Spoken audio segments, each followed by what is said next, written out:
الحمدللہ وحدہ لا شریک لہ والصلاۃ والسلام علی من لا نبی بعد۔ دیکھیں، قربانی دینے میں بعض حضرات ایک اشکال پیدا کرتے ہیں کہ ہر سال ہزاروں لاکھوں جانور ذبح ہوتے ہیں، اس سے معیشت متاثر ہوتی ہے، اکانومی برباد ہوتی ہے، لہٰذا یہ کام نہیں کرنا چاہیے۔ حالانکہ آپ دیانت کے ساتھ اور حقیقت پرستی کے ساتھ غور فرمائیں گے تو آپ کو محسوس ہوگا کہ قربانی سے اکانومی اور معیشت مستحکم اور مضبوط ہوتی ہے۔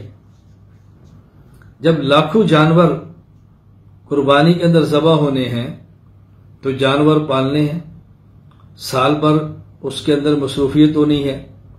بکری بکرا دمبا دیکھیں 1 سال، گائے 2 سال، اونٹ 5 سال، تو جب لاکھوں جانور پالیں گے اس کے لیے فصل کاشت ہوگی، چارہ کاشت ہوگا، چارے کو خریدا جائے گا، اس کی دیکھ بھال پہ نوکر رکھنے پڑیں گے، اس جانور دودھ دیں گے تو دودھ کا نظام چلے گا، اور منڈیوں کا مستقل نظام بنانا پڑے گا، اس کے لیے پھر ٹرانسپورٹ کا بندوبست کرنے پڑے گا۔ جب ٹرانسپورٹ نے چلنا ہے تو پھر پیٹرول ڈیزل، جب گاڑیاں استعمال ہوں گی تو پھر گاڑیاں، ورکشاپیں، پورا نظام حرکت کے اندر آئے گا۔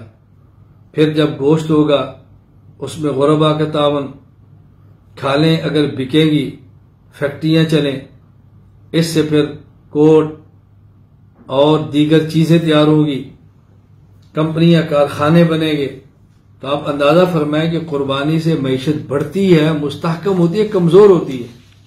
کس قدر بیہودہ اور بوگس قسم کا پروپیگنڈا ہے احکام شریعت کے اوپر۔ اللہ تعالیٰ میں شریعت کے ساتھ بڑی پابند اور مضبوط اللہ ہمارا رشتہ برقرار رکھے۔